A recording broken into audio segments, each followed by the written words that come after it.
Hey everyone, and welcome back to the channel. Today, we're rediving deep into the story of one of the most iconic symbols in the world, the Statue of Liberty. We all know her as a beacon of freedom standing tall in New York Harbor. But her journey to get there is an incredible tale of friendship, ambition, and near failure. So, grab a seat, and let's travel back in time. Our story begins not in America, but in France.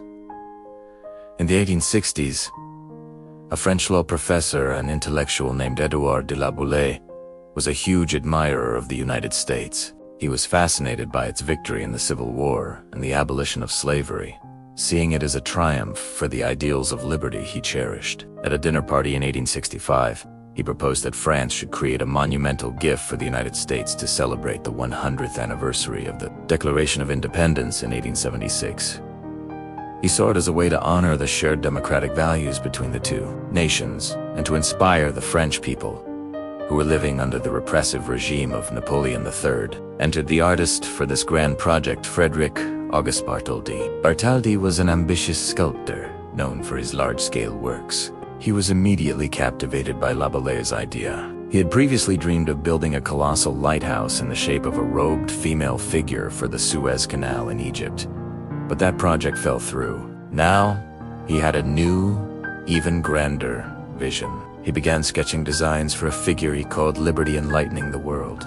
Bartholdi's vision was rich with symbolism. He wanted a figure that was strong and classical, not revolutionary or violent. He drew inspiration from the Roman goddess of freedom, Liberty. That's why she wears a flowing robe, a classical symbol of Republican ideals. In her left hand, she holds a tablet inscribed with the date of American independence, July 4th, 1776, written in Roman numerals, grounding her firmly in law and history. In her right hand, she raises a torch high, symbolizing enlightenment and progress, lighting the way to freedom. At her feet are broken chains, representing the end of oppression and slavery, a direct nod to the outcome of the American Civil War. And the 7 spikes on her crown, they represent the 7 continents and the 7 seas, suggesting that the concept of liberty is universal. With the design in place, the real challenge began.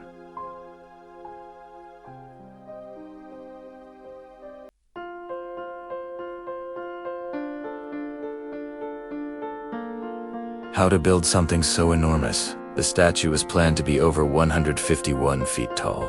Bartholdi needed an engineering genius, and he found one in Gustave Eiffel. Yes, that Eiffel, the very same man who would later build the Eiffel Tower. Eiffel devised a brilliant internal support system. Instead of a solid, heavy structure, he designed a flexible iron skeleton, a pylon tower at its core. This framework would support the thin, hammered copper sheets that form the statue's outer skin. This ingenious design allowed the statue to be strong yet relatively lightweight, and crucially, it allowed the copper skin to expand and contract with temperature changes and even sway slightly in the strong harbor winds without breaking. It was a marvel of 19th century engineering. While construction was underway in France, there was a major problem: funding. The deal was that France would pay for the statue itself, and America would pay for the pedestal it would stand on. In France, Bartholdi and Laboulaye launched a massive fundraising campaign. They held lotteries, public events, and even charged admission to watch the statue being built in the workshop. The head and torch were even displayed at the Paris International Exposition in 1878 to drum up excitement and donations. Piece by piece, the giant copper figure took shape in a Parisian workshop, a spectacle for all to see. Meanwhile, back in the United States, fundraising for the pedestal was going terribly.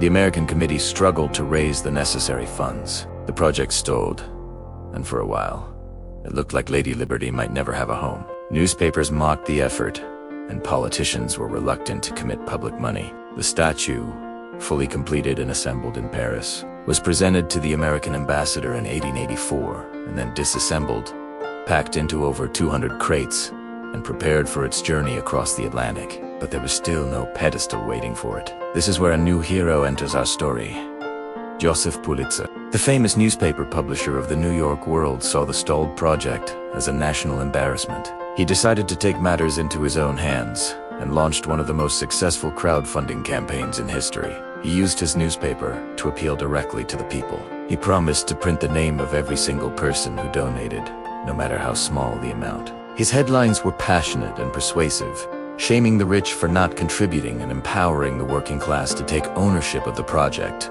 He wrote, "Let us not wait for the millionaires to give us this money. It is not a gift from the millionaires of France to the millionaires of America, but a gift of the whole people of France to the whole people of America." The response was overwhelming. Over 120,000 people from all walks of life sent in donations. School children pooled their pennies. Factory workers gave their spare change.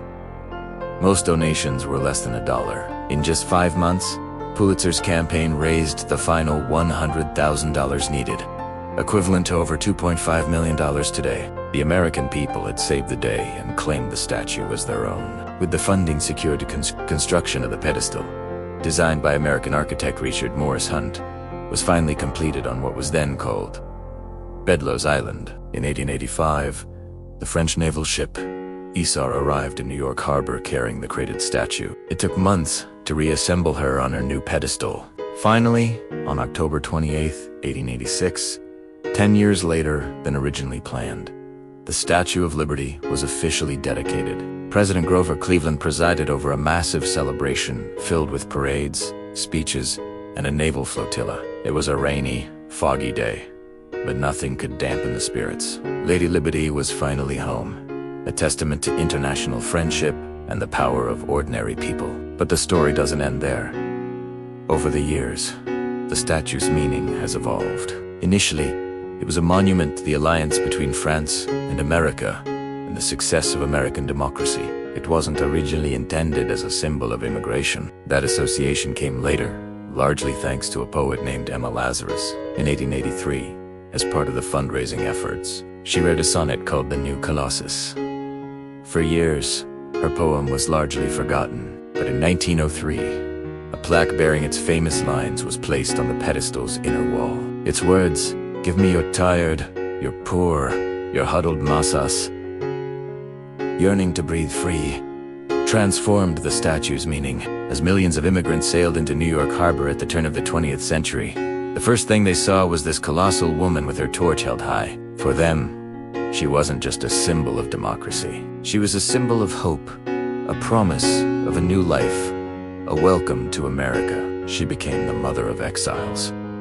Over the past century, the Statue of Liberty has witnessed history unfold. She has been a backdrop for celebrations, protests, and moments of national reflection. She underwent a massive restoration for her centennial in 1986, which included replacing her original torch. The original is now on display inside the museum on Liberty Island. She has become an enduring symbol, not just for Americans, but for people all over the world who dream of freedom and opportunity. So the next time you see a picture of the Statue of Liberty, remember her incredible journey. She is more than just a statue. She is a story of international friendship, artistic vision, engineering brilliance, and the power of a people who refuse to let a dream die. She is a reminder that the most powerful symbols are the ones we all build together. Thanks so much for watching. If you found this story as fascinating as I do, please hit that like button and subscribe to the channel for more deep dives into history. Let me know in the comments what other iconic landmarks you'd like to learn about. Until next time.